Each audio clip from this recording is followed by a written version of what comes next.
Pues ahora vamos a leer en la palabra de Dios en el libro segundo de Samuel. Y vamos a leer el capítulo 8.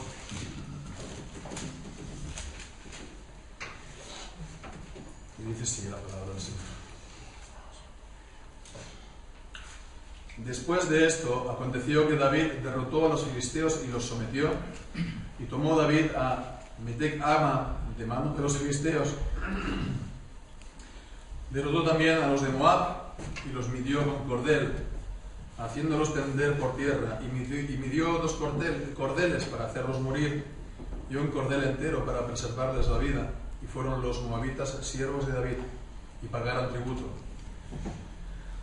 Asimismo derrotó David a Hadad-Ezer, hijo de Rehob, rey de Soba, al ir a recuperar su territorio al río Éufrates, y tomó David de ellos 1.700 hombres de a caballo y 20.000 hombres de a pie, y desjarretó David los caballos de todos los carros, pero dejó suficientes para 100 carros.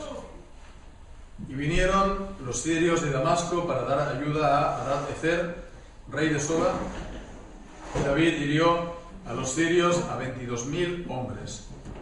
Puso luego David guarnición en Siria de Damasco, y los sirios fueron hechos siervos de David, sujetos a tributo. Y Jehová dio victoria a David por donde quiera que fuera. Y tomó David los escudos de oro que traían los siervos de Hadad-Ezer, y los llevó a Jerusalén. Asimismo de Beta y de Berotai, ciudades de Hadad-Ezer, tomó el rey David gran cantidad de bronce. Entonces oyó Toi, rey de Hamat, que David había derrotado a todo el ejército de Hadad-Ezer. Envió Toi a Joram, su hijo, al rey David, para saludarlo pacíficamente y para bendecirlo, porque había peleado con Hadad-Ezer y lo había vencido, porque Toi era enemigo de Hadad-Ezer, y Joram llevaba en su mano utensilios de plata, de oro y de bronce, los cuales el rey David dedicó a Jehová, con la plata y el oro que había dedicado de todas las naciones que había sometido, de los sirios, de los moabitas, de los amonitas, de los filisteos, de los amalecitas y del botín de Hadad-Ezer, hijo de Rehob, rey de Soba. Así ganó David fama. Cuando regresaba de derrotar a los sirios, destrozó a 18.000 edomitas en el valle de la Sal, y puso guarnición en Edom. Por todo Edom puso guarnición. Y todos los edomitas fueron siervos de David, y Jehová dio la victoria a David por donde quiera que fuera. Y reinó David sobre todo Israel, y David administraba justicia y equidad a todo su pueblo. Y Joab, hijo de Sarvia, era general de su ejército. Y Josafat, hijo de Ahilud, era cronista. Sadoc, hijo de Ahitob, y Ahimelech, hijo de Abiatar, eran sacerdotes. Seraías era escriba. Benaía, hijo de Joiada, estaba sobre los cereteos y pleteos. Y los hijos de David eran los príncipes. Amén. Que el Señor bendiga su santa palabra. Hemos leído pues este capítulo, que tampoco es muy largo, segunda de Samuel, este capítulo que sigue inmediatamente el capítulo 7, el capítulo que vimos la última vez, que habla acerca, es este capítulo tan importante, ¿no?, en el Antiguo Testamento y en la Biblia, acerca del pacto de Dios con David, el pacto davídico. Y bien, pues inmediatamente vemos este capítulo que nos habla básicamente de las victorias del rey David, las victorias del rey David ante los enemigos exteriores del pueblo de Israel. Y aquí pues nos encontramos, es una serie un poco impresionante, porque comienza hablando primeramente de los filisteos, del versículo 1, después en el versículo 2, los de Moab, después está hablando del rey de Soba 3, en el versículo 3, y después de ellos está hablando en el versículo 5 de los sirios de Damasco, y después está hablando de las ciudades que también pertenecían de Hadad-Ezer, ¿no?, en el versículo 8. Y bueno, ya después por último está hablando de también Edom en el versículo 14. Es decir, bueno, es difícil a veces aquí incluso llegar la cuenta de tantos nombres que salen, ¿no? Pero son 5 los que se encuentran, pues entonces los principales enemigos, ¿no? Filisteos, moabitas y edomitas, los sirios, ¿no? Entonces, los filisteos, lo hemos estado viendo, ¿no? A lo largo de todo este tiempo que estamos ya con Primera de Samuel, viendo los grandes problemas que tuvo Israel con los filisteos a lo largo de los siglos, ¿no? Se puede decir. Bueno, pues ya el Señor dio la derrota, o mejor dicho, la victoria a David y el poder, pues, vencerlos, ¿no? Y con ello, pues, lo mismo también con los de Moab, lo mismo también con los sirios, con los edomitas, etcétera, etcétera. Pero bueno, leemos este capítulo y sobre todo el pasaje que, versículo 2, cuando está hablando de la derrota que David hizo a los de Moab. Y leemos pues esto, ¿no? Que los puso a todos en el suelo, los midió con un cordel y entonces pues a 2 partes pues les quitaba la vida, la tercera parte los preservaba. Entonces esto también nos llama la atención, nos sorprende, nos choca y sobre todo nos podemos preguntar, bueno, ¿cómo tenemos que tomar esto hoy? ¿Cómo hemos de, yo no digo interpretar, sino también aplicar esto, ¿no? Bien, literalmente,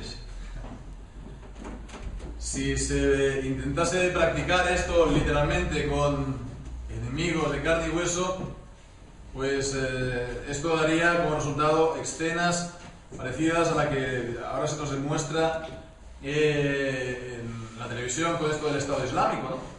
Total, es yihad, es también guerra contra supuestamente ellos enemigos de Dios. Bueno, pues entonces es así como tenemos que buscar la aplicación de este pasaje o la interpretación.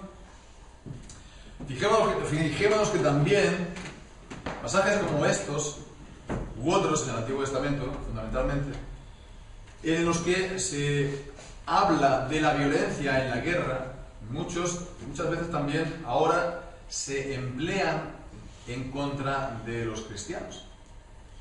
¿Sí?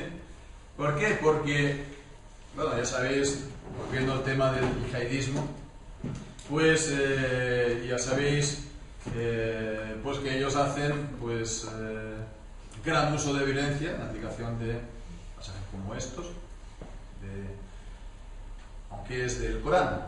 Entonces los cristianos, y no solamente los cristianos, sino también en la sociedad, ¿no? Pues señalan, apuntan al Islam y al Corán como un libro de violencia, que está ordenando el uso de la violencia contra aquellos que no son musulmanes, incluidos los cristianos. Entonces, la defensa que se hace por los musulmanes, pero no solamente los musulmanes, sino que incluso prensa, podríamos decir, laica o prensa progresista que sale, es curioso, en defensa del Islam, lo que hace es apuntar aquí, ¿no?, a la Biblia, a pasajes como estos, o pasajes como los de Deuteronomio, ¿no?, 28. Entonces, diciendo, bueno, vosotros, ¿qué tenéis que quejaros? La Biblia es igual, ¿no? O es tanto como ellos. Es situar de esa manera el cristianismo a pie de igualdad con el Islam. Y de hecho, esta misma semana, pues, leía, tampoco me sorprende, tampoco me causa mucha sorpresa, pero pues mensajes de esto por Twitter, aunque yo no entiendo mucho cómo se puede utilizar mucho eso del Twitter, nunca, ¿sabéis? El Twitter es como si fuera una especie de Facebook, pero con mensajes muy cortos. Pero bueno, gente importante como el Trump o periodistas o estos utilizan mucho el Twitter. Yo no entiendo cómo se puedan meter muchas ideas o grandes ideas en tan poco espacio, pero bueno, el caso es que lo utilizan, ¿no? Y a lo que iba, es que este, que es el subdirector del país, decía tranquilamente que en el Islam hay igualdad entre el hombre y la mujer, lo decía el subdirector de El País, y que, que eso, aunque él se estaba refiriendo a la Iglesia Católica, ¿no? La Iglesia Católica Romana, pero que eso en el cristianismo pues, es algo completamente novedoso. Sorprendente, pero sí. Es decir, según ellos, el Islam es la religión donde las mujeres que tienen que ir con burka, ¿no? O que no pueden aparecer en sitios públicos, no pueden aparecer sin la compañía de un hombre, ¿no? Porque si no, pues en según qué lugares hasta peligra su vida. Pues según ellos, según este subdirector del País, tiene más igualdad la mujer en el Islam que en el cristianismo. Sorprendente, pues. Entonces, para no, digamos, desviarme, esto mismo pues lo señalan en cuanto a la Biblia. Pasajes como estos. ¿Cómo tenemos entonces nosotros que entenderlo? Y pues también aplicarlo. Pues bueno, pues por supuesto vamos a hablar entonces acerca de interpretación de la Biblia, sí, por supuesto. Y hemos de partir de la base que la Biblia, lo que se nos cuenta en la Biblia es verdad. Lo que se nos cuenta en los pasajes narrativos de la Biblia, por lo tanto, realmente ocurrió. Lo que estamos aquí leyendo es histórico. Y entonces tiene un significado primeramente literal, histórico, que es lo que realmente ocurrió, literalmente. Entonces David pues, hizo esta guerra con esta serie de reyes, que sean 4, 5, 6, y los derrotó. Y pues hizo pues, tal cosa que hemos leído acerca de los de Moab, y desjarretó tantos caballos, que por cierto, ¿sabéis lo que es desjarretar un caballo? Es una palabra que leemos a veces en la Biblia. Desjarretar es cortarle un nervio de la parte de atrás de la pata, con lo cual, no le matas, pero lo dejas inutilizado. Ya no sirve más para la batalla, ¿no? Para la guerra. Bueno, pues todo esto no es, digamos, una alegoría. Todo esto no es, por lo tanto, una ficción o una fábula. Esto es historia. Pero, por otra parte, vemos que no es, entonces, esto el final de la historia. ¿Por qué? Pues porque esto era la historia del pueblo de Israel. Y el pueblo de Israel era el pueblo propio de Dios. Era el pueblo con el cual, pues Dios, primeramente se había manifestado a ellos, en los patriarcas, había entrado en relación de pacto con ellos y les había dado su palabra, su revelación, su palabra.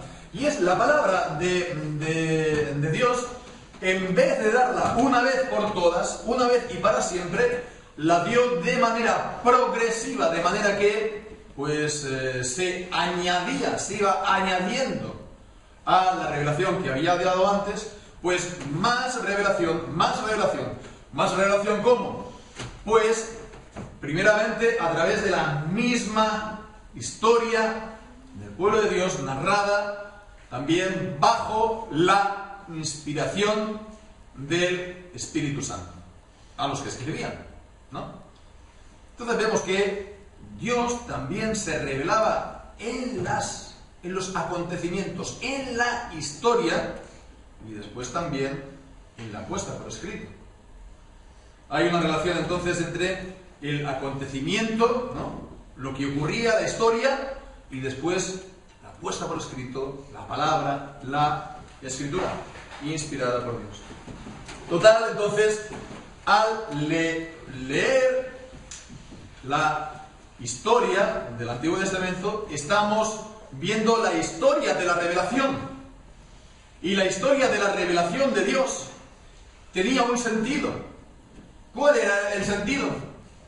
Pues la salvación, la redención, la que está pues en las mismas palabras del pacto de Dios, que los estuvimos, por ejemplo, considerando ayer, ¿no? En Génesis 17, que yo circuncidaré el corazón bueno, pues eso en cuanto a la circuncisión, pero que yo seré vuestro Dios y vosotros me seréis a mí por pueblo. Y eso ya comporta la salvación, porque Dios no es Dios de muertos sino de vivos. Entonces vemos que está hablando entonces de dar la vida eterna. Y para dar la vida eterna entonces se tiene que solventar el problema del pecado, con lo cual todo al final va siempre en la misma dirección: la salvación. Y la salvación entonces, ¿por medio de quién? Por medio del Salvador prometido. Prometido desde bien al inicio de la historia de los hombres. Justo después de la caída del hombre en pecado, leemos en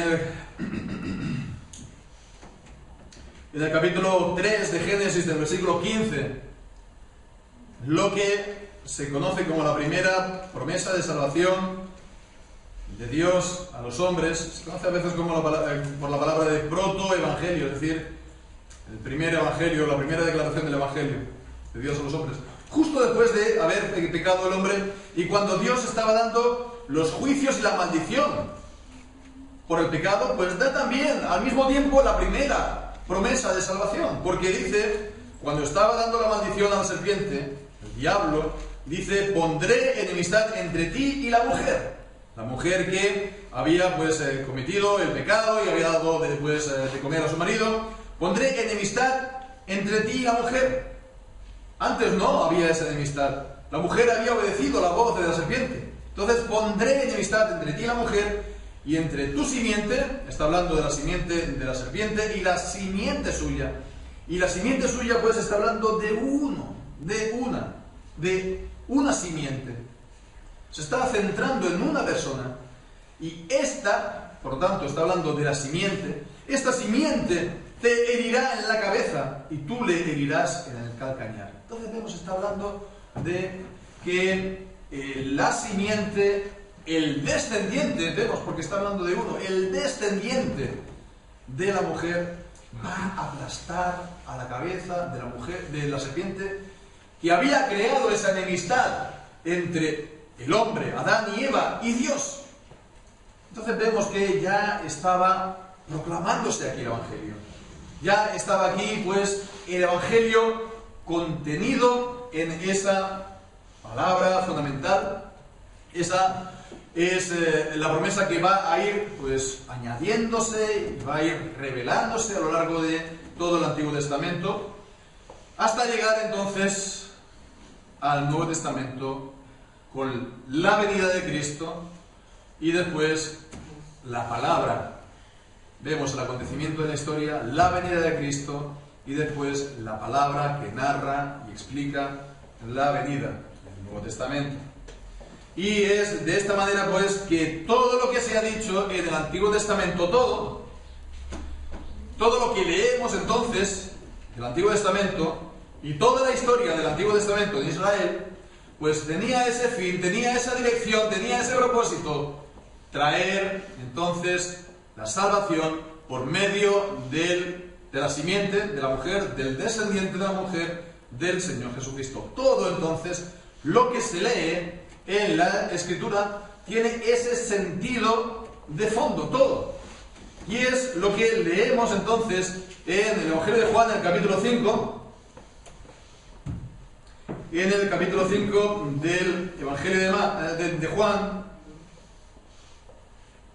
cuando dice en el versículo 39: escudriñad las Escrituras, se lo dice a los judíos, porque a vosotros os parece que en ellas tenéis la vida eterna, y ellas son las que dan testimonio de mí. Todas las Escrituras del Antiguo Testamento dan testimonio de Cristo, como también, por supuesto, las del Nuevo Testamento.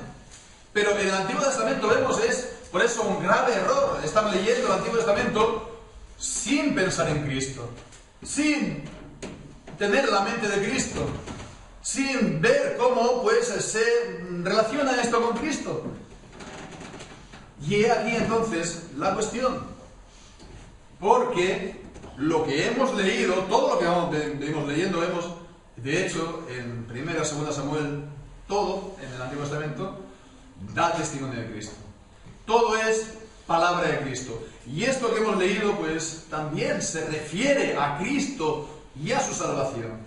Y hemos de leerlo, aunque ocurrió en la historia, pero hemos de leerlo también, pues, en el sentido de Cristo. Y esta es la clave de la cuestión. Cuando se lee el Antiguo Testamento desprovisto de esto, entonces se lee por eso, el Antiguo Testamento como si fuera una historia tribal más, de una tribu más, ¿no? Y pues es lo que lleva entonces a gente a querer aplicar esto de manera literal en nuestros días, ¿no? Sin darse cuenta que el centro de todas estas cosas es Jesucristo. Y entonces, ¿cómo pues tiene que ver este pasaje con Jesucristo? Está hablando entonces de Jesucristo y de su pacto, o de Jesucristo y el pacto de Dios. Y entonces, pues hemos de ver entonces aquí a la figura de David, el rey de Israel. Pero hemos de ver entonces a David como figura y tipo de Cristo. Porque él era rey en Israel. Y Jesucristo es primeramente el rey de los reyes y el señor de los señores.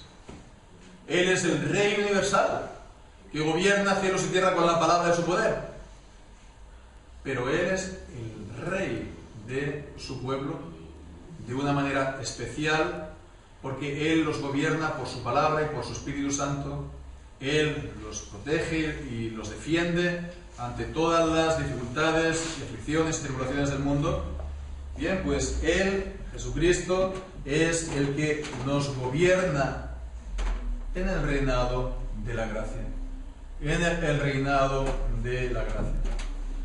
Bien, pues vemos que aquí hemos de ver entonces las victorias que dio a David como figuras, por supuesto, de las victorias que Dios da a su Rey Jesucristo.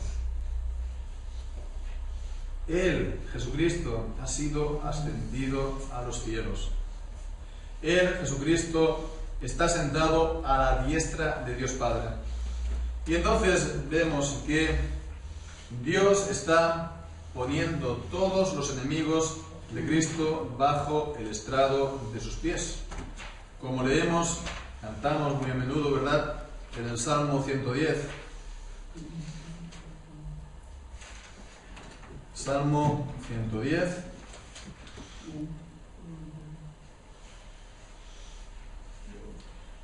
Jehová dijo a mi Señor: siéntate a mi diestra hasta que ponga a tus enemigos por estrado de tus pies. Es decir, que vaya colocando a todos tus enemigos debajo de tu estrado, debajo de tu trono, debajo de tu silla. Es decir, que los vaya sometiendo a ti, a Cristo. Y es lo que está haciendo Dios Padre en este momento, hasta el día de la victoria final y definitiva de Jesucristo, que es cuando Él regrese ya al final de la historia y venga con el juicio final, la resurrección de los muertos, el juicio final y la vida eterna.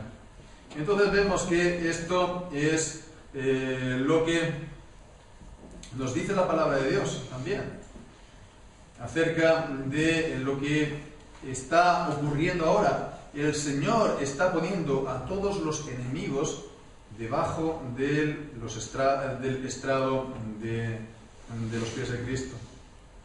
Es lo que nos dice también 1 Corintios capítulo 15.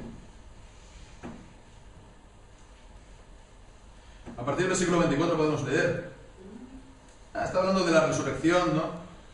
Porque es el tema de ese capítulo, de aquellos que negaban la resurrección y la defensa que Pablo hace de la misma, la defensa bíblica. Y dice, porque, versículo 22, así como en Adán todos mueren, también en Cristo todos serán vivificados, pero cada uno en su debido orden, Cristo las primicias, luego los que son de Cristo en su venida, luego el fin, cuando entregue el reino a Dios y Padre y cuando haya suprimido todo dominio. toda autoridad y potencia, porque es preciso que Él, Jesucristo, reine hasta que haya puesto a todos sus enemigos debajo de sus pies. Y el postrer enemigo que será destruido es la muerte. El postrer, el último enemigo de Dios, que acabará por aplastar Cristo, es la misma muerte. Porque ya, de hecho, Cristo la venció por su propia resurrección, siendo Él de esa manera el primer hombre de la nueva humanidad, ¿no? El nuevo Adán. Pero bueno, se está esperando todavía a que con su venida sea esto el final de toda carne, de todo ser humano. Así pues, estas victorias que estamos leyendo aquí de David, tan sorprendentes, ¿no?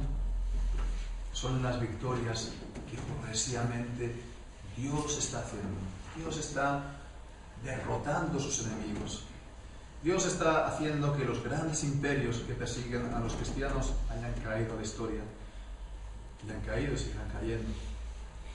Dios ha hecho pues que el Evangelio sea predicado hasta la última de la tierra y ha plantado su iglesia. Y su iglesia, por muchas persecuciones que pueda recibir, no puede ser desarraigada jamás de la tierra.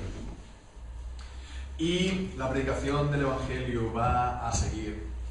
Y cada vez se van a ir añadiendo más y más almas al reino de Dios. Cuantas almas Él quiera. Pero nadie lo va a impedir. Y aún esta visión que a nosotros nos puede resultar tan chocante en el versículo 2, de poner en un cordel en la tierra y librar la vida solamente a un tercio y otros 2 tercios perecer. Pues, ¿qué es esto sino una ilustración bien gráfica de lo que ocurre con nuestro Señor Jesucristo? Que Él también, a quien quiere, da vida, y a quien pues Él quiere, pues lo juzga justamente por sus pecados. A algunos pues, le da el salario de su pecado, que es la condenación y la muerte para siempre. Y a otros, por gracia, les da la vida. A uno pues los condena en su justicia por sus transgresiones que ellos han hecho en contra de la ley de Dios por su rebelión y su rebeldía, y a otros, a pesar de su rebeldía y de su rebelión, los ablanda el corazón, no los endurece, sino que los lleva al arrepentimiento y a la fe, para de esta manera perdonarles en gracia todas sus faltas. Entonces vemos aún este acto en el que vemos que los reyes de las naciones, al ver sus victorias, van aquí, en el capítulo 8, quiero decir, ¿no? Pues el Toi, el rey de Hamad, que envía a su mismo hijo a pues, saludar a David por sus victorias. ¿Qué es esto? Sino que está profetizado también en tantos lugares del Antiguo Testamento, en tantos salmos, como por ejemplo el Salmo 72, que aún los reyes de la tierra vendrán a rendir pleitesía a Cristo por causa de sus victorias, por las victorias de la predicación del Evangelio, por las victorias de la palabra de Dios que en este tiempo. Y es lo que ha ocurrido a lo largo de todos estos siglos, esos 2000 años de cristianismo. Y es lo que, ¿por qué no? Podemos seguir esperando y orando mientras todavía haya tiempo, todavía haya día de salvación, que todavía pueda darse. Entonces vemos que hemos de mirar esto como las victorias de Cristo. El hijo de David, que acordémonos, era de lo que leímos en el capítulo 7, ¿verdad? En el capítulo anterior. Ese pacto de Dios con David, que le iba a dar un hijo y una descendiente que reine para siempre sobre su pueblo. Y Cristo reina para siempre. Y su victoria es, pues, irrevocable y nadie lo puede, pues, impedir. Así, pues, podemos mirar este pasaje. Y como este pasaje, pues, todos los demás. Viéndolo, pues, en él, a Jesucristo y su victoria para con nosotros. Pero, con todo y con eso, también hemos de ver, pues, un poquito más en este pasaje, porque al mismo tiempo que está hablando de Cristo y de su victoria, al mismo tiempo que David está representando a a Cristo, en este sentido, al mismo tiempo, hemos de ver en Él no solamente a Cristo, sino también a la figura del creyente que está en pacto con Dios. Hay una especie, hoy se podría decir esta palabra, dualismo, dualidad, ¿no?, en la figura de David, en este sentido. A Cristo y su victoria segura, inapelable. Está poniendo Dios todos los enemigos bajo el estrado de sus pies, pero también David era una figura histórica de carne y hueso. Y Dios le dio sus promesas que en cuanto a su descendencia, el hijo de David, Jesucristo, eran firmes y seguras, pero en cuanto a él y a sus hijos en la carne, a sus descendientes directos, estaban condicionadas a la obediencia. Y es lo que leímos en el mismo capítulo anterior, ¿verdad? Cuando leemos los versículos 14 y 15, es la promesa del hijo. Dice: yo le seré a él padre y él me será a mi hijo. Veíamos, ¿no? Incluso ayer por la tarde, cuando hablábamos de esas promesas en 2 de Corintios capítulo 6, vosotros me seréis, yo os seré a vosotros por padre y vosotros me seréis hijos, dice el Señor. Bien, pues decíamos, ¿no? Evidentemente, aquí está hablando entonces de Cristo, del hijo de David. Yo le seré al padre y él me será a mi hijo, y en Cristo entonces él es padre de los creyentes y nosotros somos hijos suyos. Pero fijémonos cómo a continuación dice: y si él hiciere mal, yo lo castigaré con vara de hombres y con azotes de hijos de hombres. Pero mi misericordia no se apartará de él como la parte de Saúl, al cual quité delante de ti. Entonces vemos que si los hijos en la carne de David, los descendientes de David, los reyes en Jerusalén, seguían fielmente la palabra de Dios, su trono sería establecido, estable, bendecido y prosperado en justicia. Y de hecho lo vemos en la historia del Antiguo Testamento, en la lista de los reyes, los reinados de los reyes de Judá, del reino del sur, eran por lo general mucho mayor en tiempo que los del reino del norte, que había caído desde el mismo inicio en la idolatría. Y vemos que pues eso era un jaleo, por así decirlo. Ahí pues era conspiración tras conspiración y vuelta a conspirar, y pues era una gran inestabilidad y desorden. Sin embargo, en los reinados del sur, por lo general, son reinados mayores, más estables. ¿Por qué? Porque por lo general los reyes eran fieles, por lo general, no perfectos, pero sí, y seguían fielmente pues al Señor y su palabra.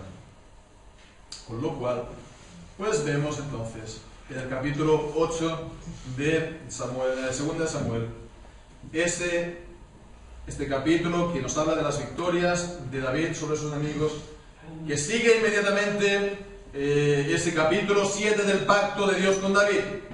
Pues entonces, ¿cómo nos está hablando esto también? De la victoria, sí, que tenemos segura en Cristo los creyentes, como hemos visto, pero que también vemos que nosotros tenemos el gozo, el disfrute de estas bendiciones de Dios, el disfrute de esta victoria de Cristo, se hace en camino de obediencia. Se hace en el pacto del Señor. Se hace en el pacto de Cristo. Y es en la obediencia y es en la fidelidad a Dios, siendo pues fieles en su pacto, que el Señor nos da la victoria de nuestros enemigos. No hemos de buscar entonces enemigos físicos. Nos dice Efesios capítulo 6, no tenemos lucha contra, no tenemos batalla contra carne y sangre, sino contra principados, potestades, etcétera, etcétera. Huestes de maldad en las regiones celestes, es decir, del diablo y de sus huestes. Tenemos guerra contra ellos, y nosotros en la fidelidad, estando en el pacto, fieles al Señor, tenemos la victoria contra el diablo. Tenemos victoria contra nuestra carne. Tenemos victoria contra los deseos que en nosotros batallan, en nuestra alma, porque nuestra mente quiere servir a Dios, pero están los deseos de nuestra carne que dice no, y pues mejor el pecado. Pues de esa manera tenemos también victoria contra la carne y avanzamos en santidad y en santificación y crecemos en el nuevo hombre. Bien, también tenemos victoria contra el mundo. No debe, como decimos, empuñando pues, de esta manera la espada, sino pues empuñando la espada del Espíritu, que es la palabra de Dios, siguiendo fieles el Evangelio, la palabra de Dios, a pesar de toda dificultad, a pesar de toda oposición, pelea, tribulación, persecución. En todas estas cosas somos más que vencedores, nos dice Cristo en su palabra. Somos más que vencedores por medio de aquel que nos amó, Jesucristo. Porque Él es el Víctor, Él es el victorioso, Él es el vencedor. Y en el pacto que Él ha cumplido para su pueblo, nosotros somos vencedores.